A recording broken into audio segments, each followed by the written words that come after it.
Testing 1, 2, 3. Testing.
Hey, Brian, how are you? Good, how are you? Excellent, thank you. Awesome. Where are you located? I currently live in Rexburg, so How you do? One of the Rexburg guys. That's yeah. awesome. And where's home originally? Layton, Utah. Layton. Okay. Mm-hmm. So where are you at? I am in Dallas, Texas area. Wow, nice. Yeah. That's awesome. I actually served a mission in Lubbock, Texas. Oh, really? Okay. Mm-hmm. Oh, that's great. Yeah. I've passed through Lubbock, but that's about the extent of it. Yep, it's not the prettiest place. No, definitely not. Especially when you're comparing it to Layton, which is actually a pretty area.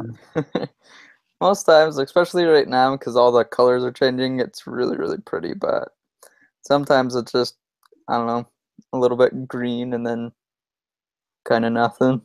Yeah. We just bought a company in Layton. My company acquired a company that's Layton based, and Wow. I'm looking forward to getting out there, especially if I can figure out a way to do it during the ski season. Yeah. Yep, it's really nice. So there's three or four ski resorts like within a half hour from Layton. So That's incredible. I grew up skiing in the Northwest, but never made it to Utah until this spring, and went late in the season, and it was still fantastic snow. So I made it up to Brighton, and had a great day up there. that's awesome. Yeah, I've been to Brighton I think twice now. That's fairly good. Yeah, I was quite happy with it. Mm-hmm. So, what are you studying at Rexburg or in BYUI? I'm actually studying psychology, so. Okay. Mm-hmm. Is that how this class fits in through organizational psychology in Yeah. essence? Yep. Okay. It's kind of that side. It kind of deals with like more like the HR sort of thing. Okay. Hi, Rachel. Hi, How are you? I'm tired. Tired. Which time zone are you in? I'm in Pacific, but Okay. I'm running on about 4.5 hours of sleep. Oh, you deserve to be tired then. I am pooped. And Where which? are you guys at? So I'm in Central. Hello. Okay. Hi. Okay. Hi, Ricardo. How are you? Hey, how's it going? Good. And where are you calling in from, Ricardo? From Utah. Utah. Mm-hmm. Okay.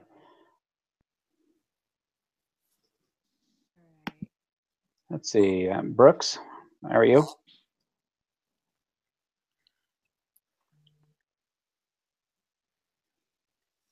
Let's see. We'll give Brooks a second to see if he can get his microphone connected.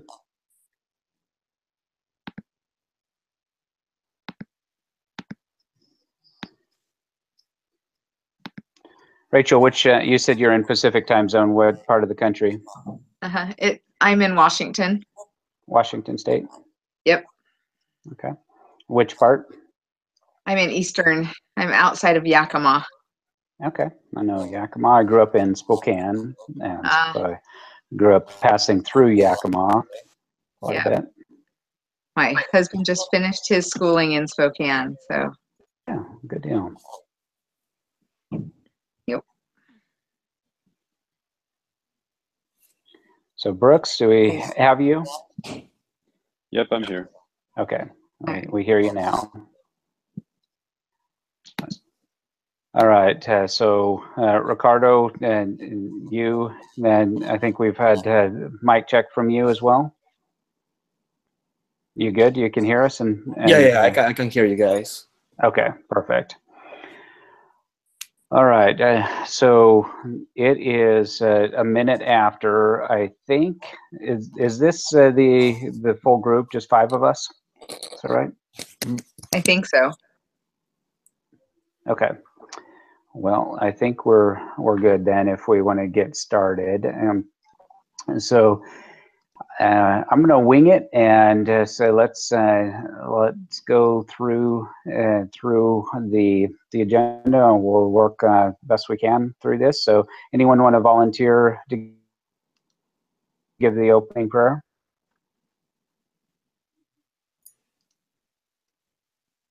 I can say it. Rachel. Our dear Heavenly Father, we are grateful for the opportunity that we have to meet together as a group and to discuss the case study and the other things that are happening in this class and the items that we're learning about. We ask Thee to help us to have Thy Spirit to be with us, that we may be able to think clearly and express ourselves well, that we'll be able to get our ideas and our thoughts across and to have a good collaboration. And we ask these things in the name of Jesus Christ. Amen. Amen. Amen. And thank you, Rachel. All right, so what to do first before we get into the topic, I wanted to go through and make sure that we have the rotation set up and have the chart here for next week's leader. Who would like to volunteer? What we'll do is we'll establish the order and then just do a quick repeat if that works for everyone. Okay. Mm-hmm. Yeah, that's fine. Okay. And so who wants to be up next? So let's see. You want me just to do random assignment? Yeah, why I not? can do it. Okay. Who was that? It was me, Brooks. Okay, Brooks. You're up next. And then lesson 5. Let's see. Brian, do you want to take lesson 5? Sure, sounds good. Okay. And then Rachel. Yeah, I can do the 6. Lesson 6. Okay. And then lesson 7, Ricardo, and then we'll repeat. Okay. Okay. That sounds good. And so we'll take care of that. And then the agenda for tonight was to just go through a quick synopsis of the case. Oh, we have someone else. Hey, how are you? Let's see. So Ed, you're in our group? Hey, how you doing? Doing well, thank you. Apologize. We started already and had prayer and then made assignments and so we'll plug you in for lesson 8 and make sure that we have the rotation there. And so a couple of us will end up doing 2 assignments. So that would be Brooks, myself, and Brian, if that's all right. So, and I'll be lesson 9. Brooks, you would be back on lesson 10. Brian, you would be our last lesson leader on lesson 12, if that's all right. Okay. All right. Okay.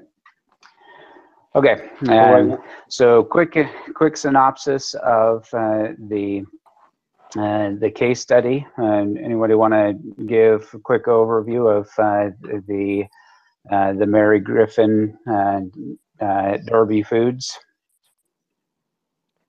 Yeah. I can try. I read it a couple days ago. Basically, Simon York was promoted to management position, and he's kind of come off rude to some of the factory workers, also to his team, saying that they've dropped the ball and that they've completely ruined potential relationships. And so he's just being very demanding with the way he's correcting his team. Mary has been confronted by another manager saying that she needs to set him straight. Yep, great. Thanks, Ed. And that's I think a really good synopsis. So what is the issue? I think we all probably caught that, and Ed did a great job. Just that he's coming off, a little aggressive, I think would be the right way to describe what we're seeing there. Right. And so why, as we're thinking through the case, why do we think that this is a case that they would select for us to review? Why is it important? Well, I think this happens all the time in business. If you have somebody that's promoted, a lot of times they're a little unsure of themselves, so they feel like they need to show everybody that they really deserve the promotion, and they'll come across pretty aggressive and maybe don't know how to handle management situations. I've worked for bosses that way anyways, so. Yeah. I think it's probably more like about feedbacks, I mean, how we're supposed to approach to people if we want to say something, to them. Because, I mean, we all make mistakes, we're not perfect. We're always going to have the opportunity, to say something to someone else. And I think this situation about the feedbacks and this scenario is probably as you said, this is something that happens all the time in the business world, So I think the way of how we approach people is something that we probably have to improve, Yeah, I think that's a good point. Anyone else? Well, I've encountered this in church callings too. So I think it's kind of all the way around our lives. We're going to have to deal with it in different situations, business, personal, in church. So it's a good skill to learn. Not only how to give feedback, but how to receive it.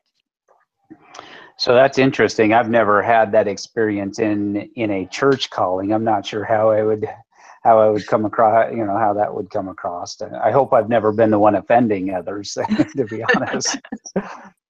So that would not be good. I think they're just wanting us to get a ground for learning kind of how to deal with issues up front before we start probably some more in-depth case studies going throughout the semester. Yeah, I think that makes sense, Brooks. So what are the specific behaviors that raise the concern that and I'm drawing a blank on his name. I think his name was John, who raised the concern to Mary. So what are the specific behaviors that kind of triggered his frantic, reach out to Mary? I think the biggest thing is like how demanding he was. I would say also that he stepped outside of the management protocol. He could have went to the department manager for production instead of going and ripping someone a new one on the production line who he's not over. Yeah, that's a good point. Yeah, that's a really good point. So, kind of as we read through the case study, what do you think the culture at Derby Foods is, and was his behavior consistent with that culture?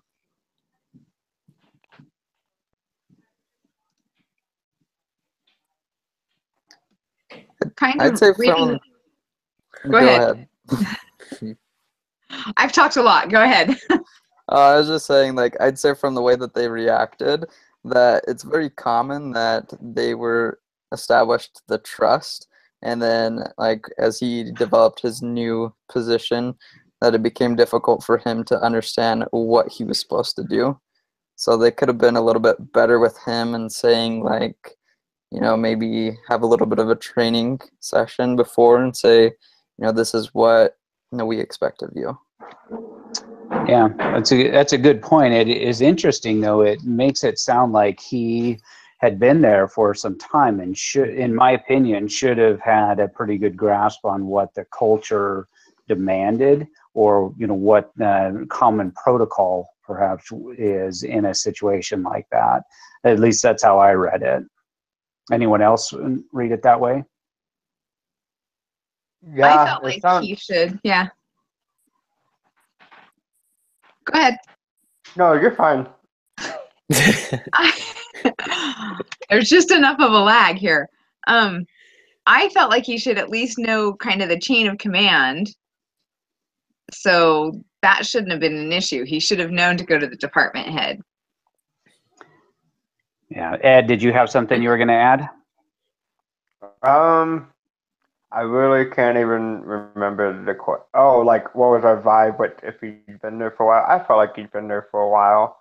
Yeah. They obviously knew him, but I felt like the manager, John, he said, I know this guy's a hot shot, meaning, like, he doesn't really know him that well. And most of the times when people say hot shots, it's because, like, they have this persona of someone that they don't really know that well, and then so just kind of, like, throw, like, a tag, trying to demoralize a tag name for him. So Okay. I think he'd been there for a while, but a lot of people just hadn't rubbed shoulders with him. That's a good point.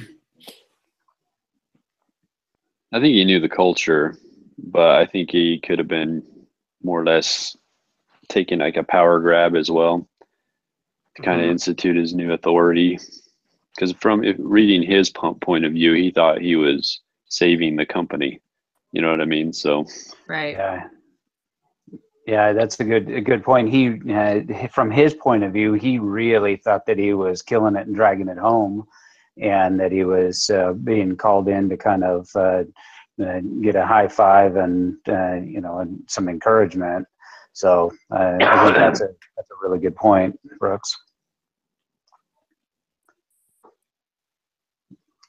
All right. Let's see. So culture, you know, as I was reading through the case study, and kind of one of the prompts for us to look at tonight is just trying to dissect the culture. And one of the things that when somebody refers to how long their company has been in business, and I think they said a brand of 150 years, that to me, they pride themselves on longevity and just really a long history. And so when I see that versus him being just extremely aggressive and almost treating it like you would expect from a startup, to me, I look at it as him misreading a very structured, very slow, perhaps slow moving culture. The last guy had been there 27 years. You know, to me, yeah. those signs really point to a deep culture of you know, an established company, and him coming in and as aggressively as he did, you would kind of find that more in a startup, really, I think. And so, you know, as I think of the culture that to me was the one thing that really jumped out as the misfit for him, reading through the signs and really what was necessary. And just a complete misunderstanding of the culture there. So that makes me wonder if he really was there very long.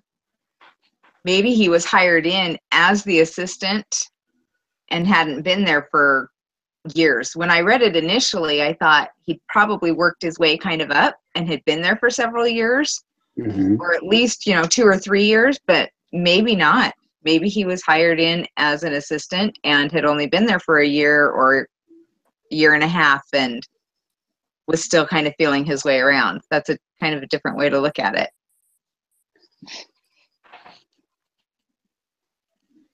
You have a comment, Brooks? No, I don't on that. Okay. I'm sorry. I saw you pop up and maybe your mic was catching something. Okay. So as we're talking about, the various roles within the case, what is Mary's role in the culture that exists within the company? What do we think her role was?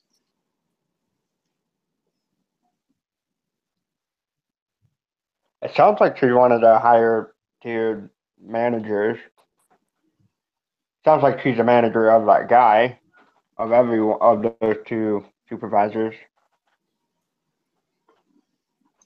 So did everyone read it that way? And Ed, I'm glad you brought that up, because as I read through this, and I struggled with that, because there were a couple of things that I was reading that to me made me think that Mary was not Simon's manager or in the direct chain of command.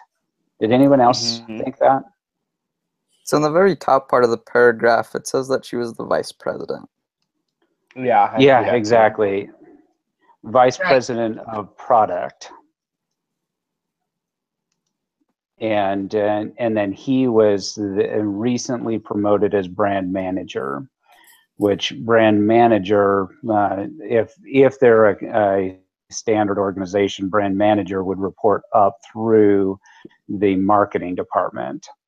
And so they technically would be in different parts of the organization.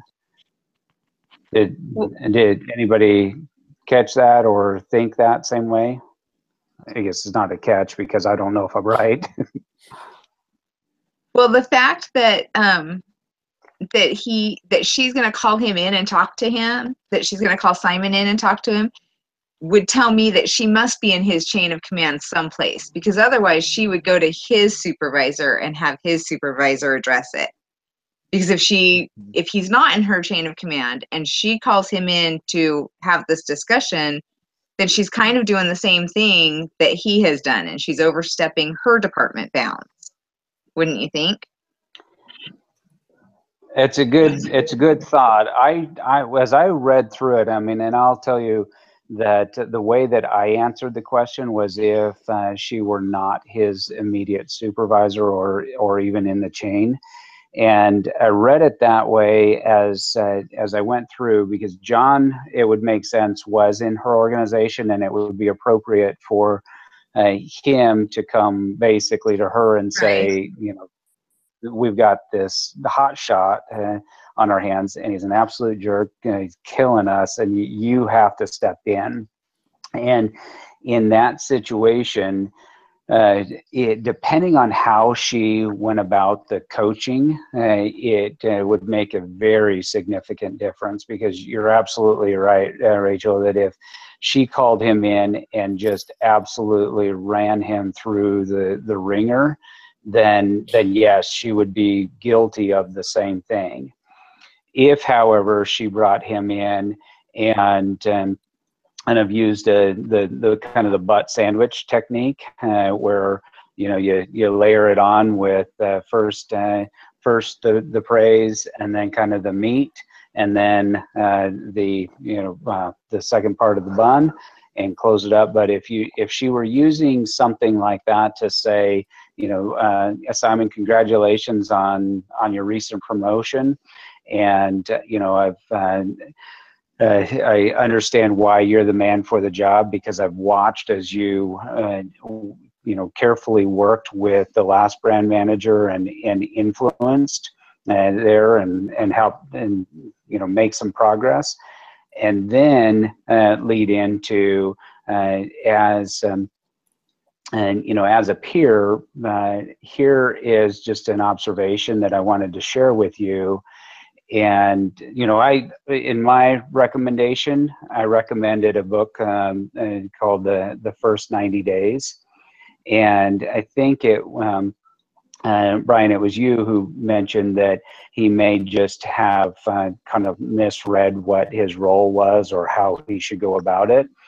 And in there's a Harvard practice that they call the STARS model, where it talks about within the first 90 days, you need to establish what type of business you are in, whether it's a startup, that's where the stars come from. If it's a S for startup, T for turnaround, and A, I think it's accelerated growth.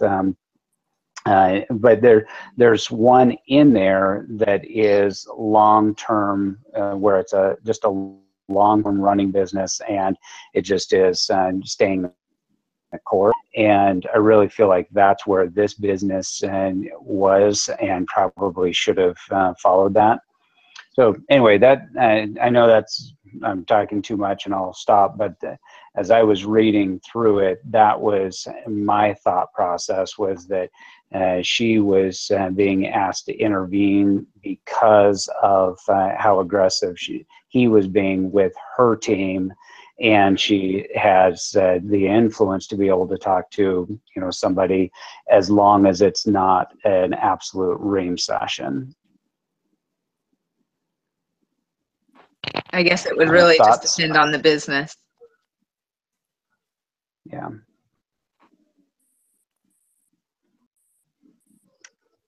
Something that kind of stood out to me when I first wrote my paper. I said that about the culture is that people don't leave companies; they leave managers.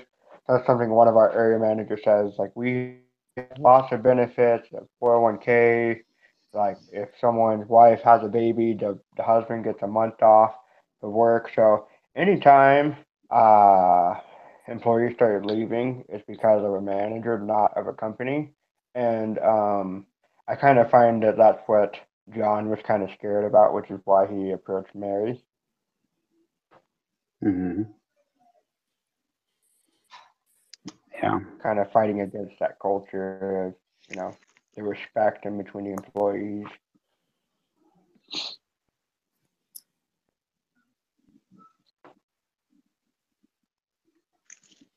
I agree with you. I've seen many instances of companies with employees who are paid fairly well, but they can't stand the person they're working for, so they leave for a lesser amount to go to work for somebody who they can. Yeah, that's a good point. I don't know if anybody else has done it, but I have actually left companies because I could not work for the manager. So I definitely have fit that category before. Yep, me too. Yeah. I think it kind of relates to the lesson that the case study we did last week about, fear and trust. And he's instilling in the employees the fear instead of him trusting and, asking them for their input and really collaborating versus just telling. Yeah, good point.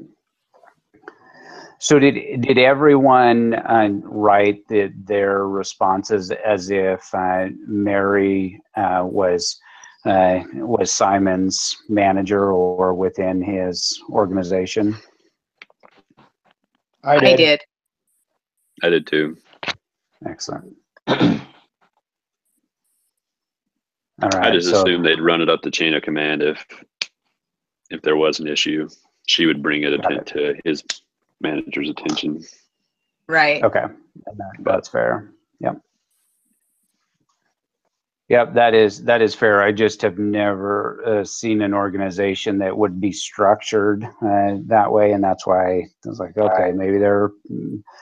I obviously overthought it, but that's what I was looking at. So that's good. Good to hear. I can kind of see where you're coming from too, Joel. Like I could see them being both acting managers, but on the same level, meaning like, yeah, that's kind of what I saw. I can see where it could be that case as well. Yeah. Well, it'll be interesting. It's always nerve-wracking to have the first write-up to know, you know, what are they trying to get us to look at. So it'll be interesting to see what type of feedback again. So as we're thinking of Mary's preparation, how should Mary approach the discussion with Simon?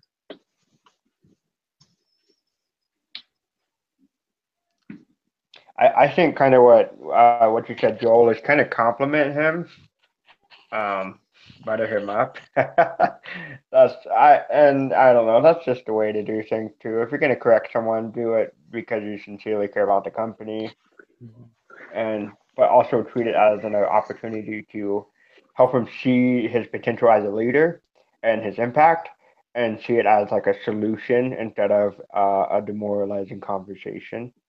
Sure. Right.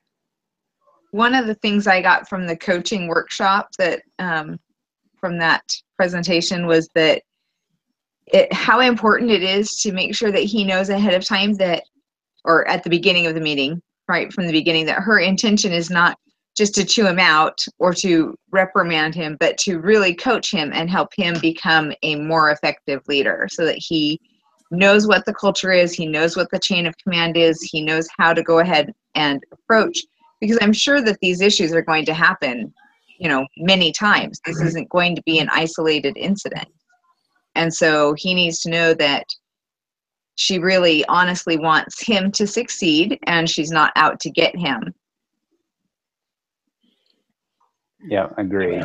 Yeah, because they have good references about him, because they were saying that he was a good employee and all that. You know, his performance was great. He always was working for the company. I mean, he was a good employee. You know, I mean, he made this mistake, you know, to react in a bad way to this employee. But I mean, it's something that as a company, you know, they can train the employee, you know, fix the issue, and just, you know, help him to be just a better person, an employee at the same time, you know. Right. Mm-hmm.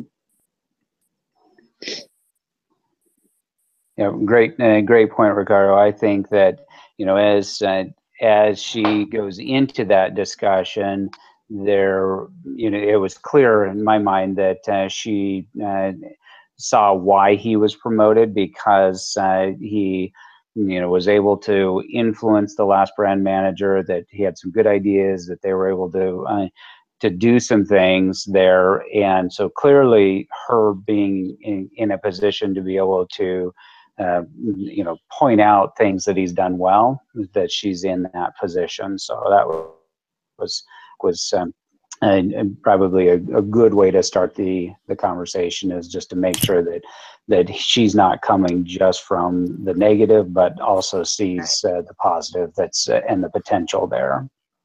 Mm-hmm. So what are the key items that should be covered in a conversation like that, assuming that she is you know, his direct manager?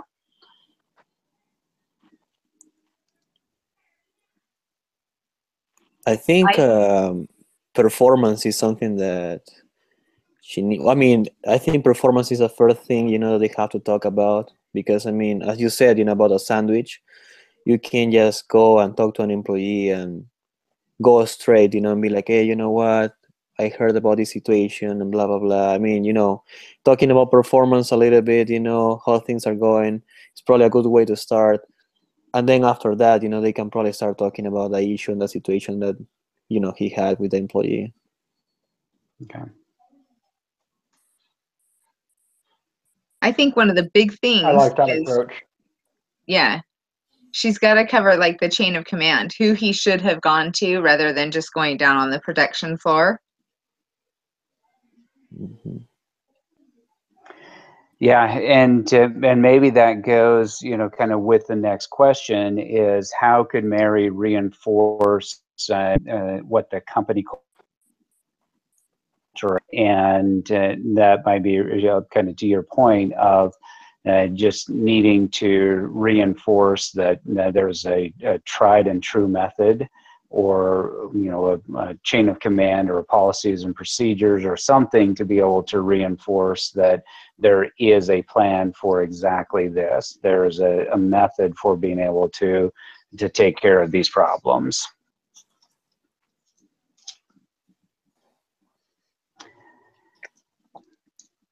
So what are some of the most effective methods Mary could use to make the discussion a productive one?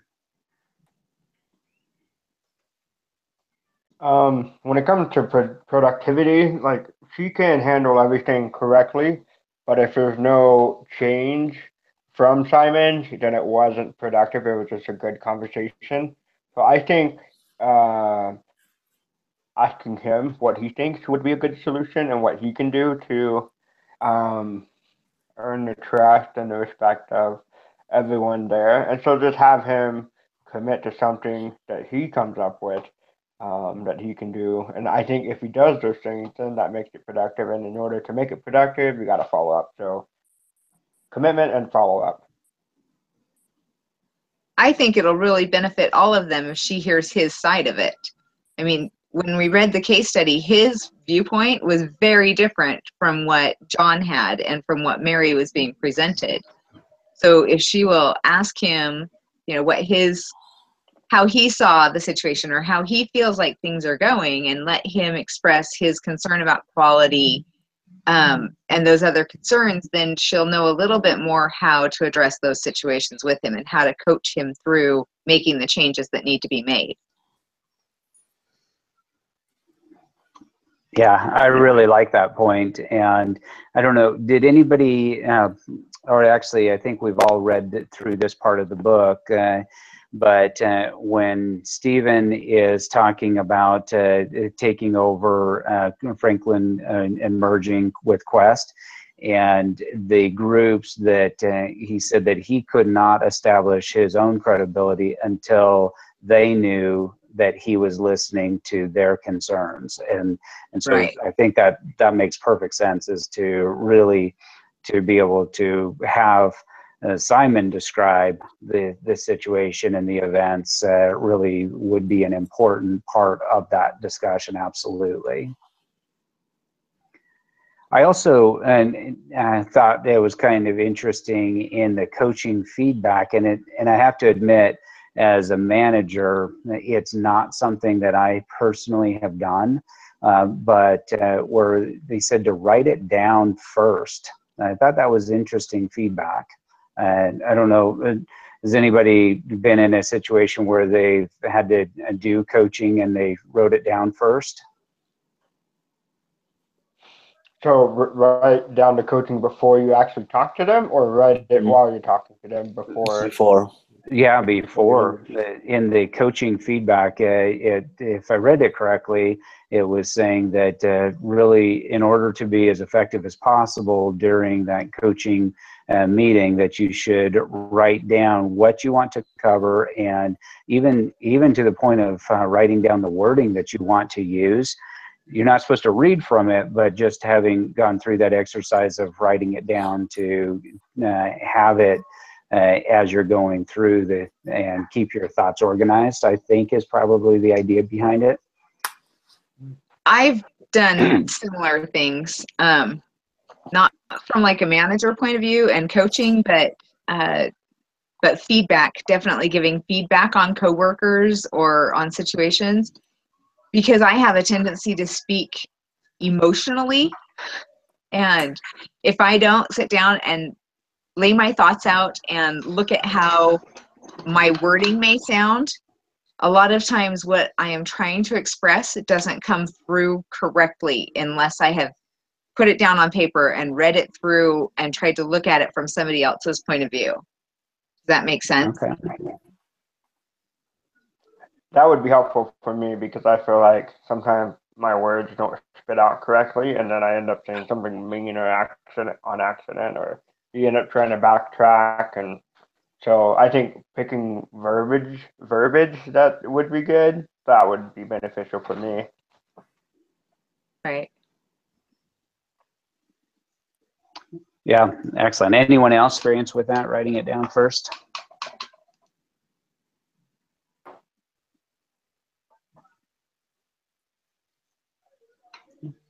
Okay.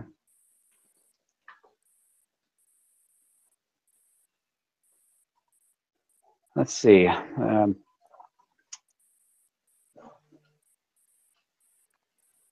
So what principles or lessons from the reading? I know we've talked a little bit about from the reading, just being able to say that it's so important to understand from somebody else's perspective and really where they're coming from. Are there any other things that would apply from our readings either this week or last that we would be able to apply to the case study?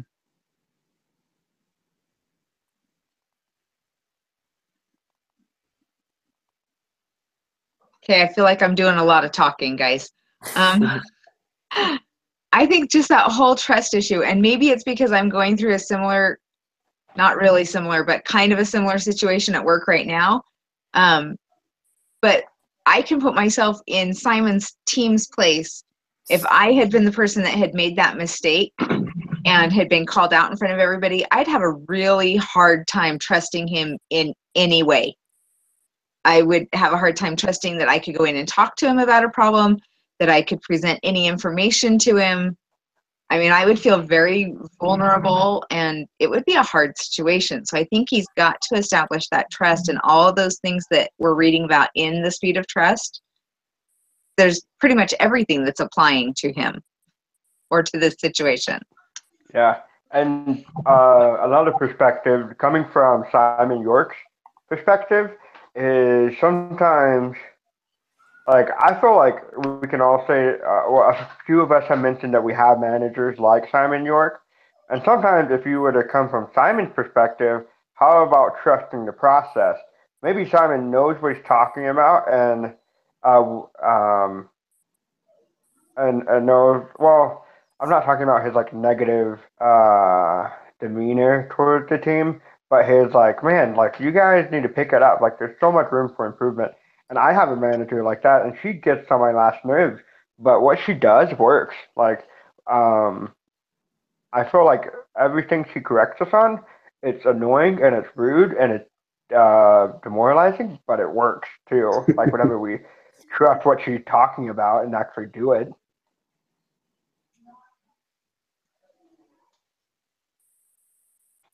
It's a good perspective, Ed, and I'll tell you that I've been frustrated at times with my immediate manager, but if he will pause and even give me some level of perspective to say, listen, this is a multi-million-dollar project, and the COO has an update due from me tomorrow, something like that, and I'll be like, oh, I get it. Now I understand where you're coming from and why those numbers are critical today. So definitely understand that. Hey guys, just give me 1 second. I have my dog barking.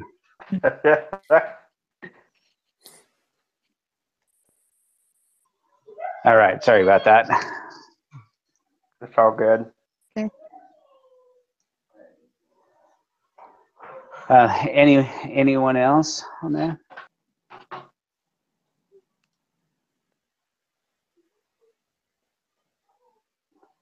Brooks, you've been quiet. Are you a manager or have a bad boss, or are you a bad boss? I felt like I was a good boss.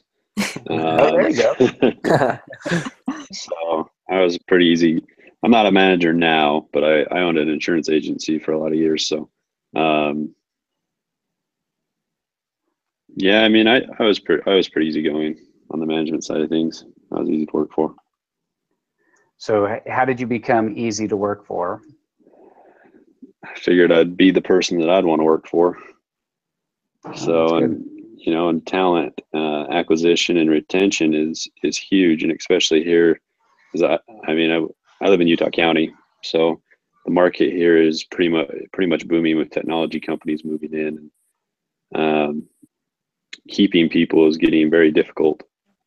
So, you know, if you manage your way to being a pretty easygoing, but you know, you have expectations, you set them up front, and you hold them accountable, but you know, you reward them also for doing things you want them to do.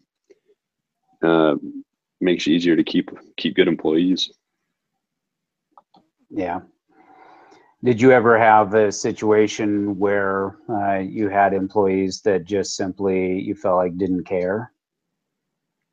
I did. Yeah, I had one employee, and she was really good. Just graduated from BYU, but at a certain point, she just didn't get it and wasn't understanding the job and what her role was. And at that point, she did just kind of give up. Came to work. Sometimes she called in sick just to not show up. So you know, at that point, we ended up having to part ways. But sometimes it surprises you. Was it pretty difficult firing her? I know, like, human resources laws and stuff are pretty strict. It's almost impossible to fire someone sometimes. How was that for you? It was. I documented, you know, times I had to write her up for certain things. So I had that, but it was more of an understanding. I just had a talk with her. I said, "You're not happy, and I can tell. You know, this probably isn't where you want to be." And I let her actually stay on for a month, or maybe it was 6 weeks, until she actually found another job. So I didn't just cut her away, because that would have hurt me too. Because at that point, I was down to one employee, and I would have been down to 0. So. Oh, really? Oh, wow. Yeah. So we just kind of had an understanding that she was going to leave. I was going to hire a couple more to replace her, but she needed to be. I gave her 4 weeks, I think, and she might have stayed a couple more. I can't remember, but that's cool. That's you know, that's fair. That's cool. Awesome. Thanks for letting me know. Yeah. Well, Sounds that's like one of the things that goes on. You're up. I was just going to say that's one of the things that's talking about in the reading now, too, is anything that you're doing with your employees or with your coworkers, even if you do part ways, word gets out. So you treated her really fair and gave her, you know, she was able to talk it through with you, and she was of the same opinion that she needed a change, and you kept her around until she had that change instead of just firing her on the spot. So that goes towards building trust between you and future employees or clients or anybody too, because they can see how well you have built that trust relationship with somebody that wasn't working out. Yeah, and I mean, I liked her as a person, you know what I mean? So it wasn't anything in that regard. And she was frustrated that she wasn't catching on. I wasn't always around, so, you know, she had a lot of questions. I was never always there. And when I was there, you know, it took a lot of time to sit down and do it. And when the same question keeps coming up over and over again, at that point, you know, it's just not working. Mm-hmm. Right.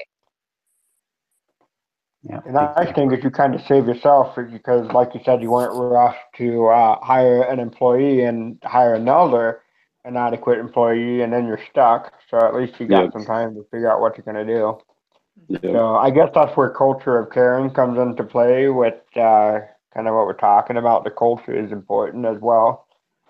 Right. Yeah, and that's, you know, in reading through that case study, that's one of the things that did stand out to me, is that they expect tenure, they expect longevity of their employees. And if that's part of the culture, part of the expectation, this guy kind of running roughshod is not going to be a fit for long.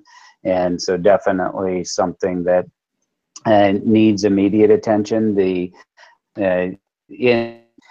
In the coaching feedback, I thought it was also really good just to use specifics and to use very tangible to say when you did or when this or this happens, that's a violation of our company culture. This has to stop. And I thought that was a good a good feedback on just being direct and concise with the examples, but make sure that they are specific examples.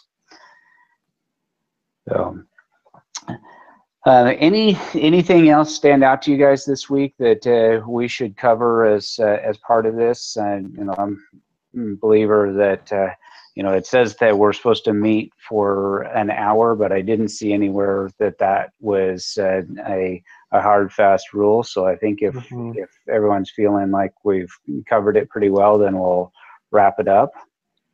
Just a quick question. Are we just supposed to copy and paste the link, and that's all we have to do for that assignment? So I believe that is correct. So the one that I sent out, I believe, is the link to the recording, if I understand it correctly. It said that will be the permanent link. We'll test it when we're done, and fingers crossed that it caught it all. If not, we'll have to plead to her to make an exception. But and I believe that is all that we're supposed to do, Ricardo, is copy that link in. Okay. Okay. Now I have a question and maybe I'm confusing this with one of my other classes and my many other groups, but I thought that it said someplace in here that only the leader was posting the link. Mm-mm. And Let the me go leader back. was putting... I did not see that in here, but okay, so I might be double check it. I mean, if we just have to copy and paste, I'm fine with that, But I think the link that we have right now is not the one that we need. It's a link it's a YouTube link, the one that we need right now. So, because if we copy and paste a link that we have right now, this is going to take the instructor to our conversation meeting, whatever, but we're not going to be there. So he's not going to see anything. The link that we need is actually the recording.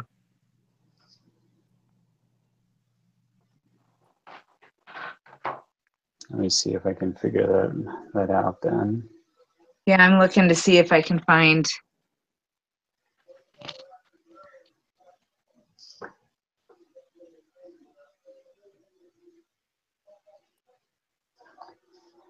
So I'm looking at this, and where are we? All I see is that, it says that underneath this week's group leader, post the link to the discussion board. Well, it says that the group leader needs to complete the document and copy each group member on the email. And then it says that, well, you have to stop recording, obtain the YouTube link, and well, that's all it's saying. And post a link to the discussion board.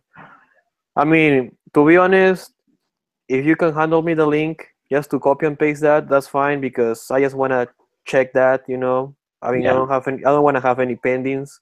So, that's me, that's fine. So which discussion board do we post this to? As I'm looking at the links out here, I do not see an act. Is the one that says case study activity? Yeah. So it says case study activity instructions. Okay, I do see that in there. Okay. But we need the YouTube link. So after we finish the meeting, you're going to be getting a YouTube link in your screen, and that's the one that we need to use. Okay. Yeah, I'm pretty sure the link you sent us in the Gmail is the one. It's the link we can use. Yeah, when I sent it, when I clicked on it, it did say this is the permanent link to this session. So I think that's it. But I'll double check it when we're done. Okay, cool. And then we'll send out the actual. So I am supposed to send out the Word document with all of the assignments and who's up next. So I'll send that off I'll send it to everyone, but also send it to our instructor so she has that. And we'll go from there. Let me make sure I have everyone's email address before I have to come looking.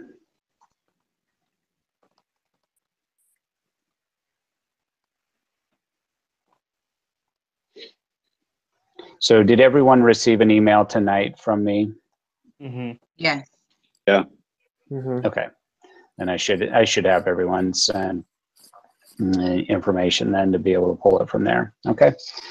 Guys, if there's nothing else, then I'd say we wrap it up. Anybody have anything else to want to add about the case study? One more thing, kind of add on to what Rochelle said. I think if you kind of see where he's coming from, apply where he's coming from so that he doesn't feel so attacked and be like, these are our weaknesses, this is how we can get better, but also like, dude, you need to chill out and earn everyone's trust. Yeah. Right. But yeah. Yeah, I think it's important that he knows what the strengths are. It's great that he is making his expectations pretty clear. It's horribly difficult to work for a boss that you don't know what they expect of you. So I think all of those strengths need to be pointed out to him so he does feel like he is doing some things right and he knows where he just needs to grow. It's not that you're horrible and awful and aren't doing anything right. That's a good point.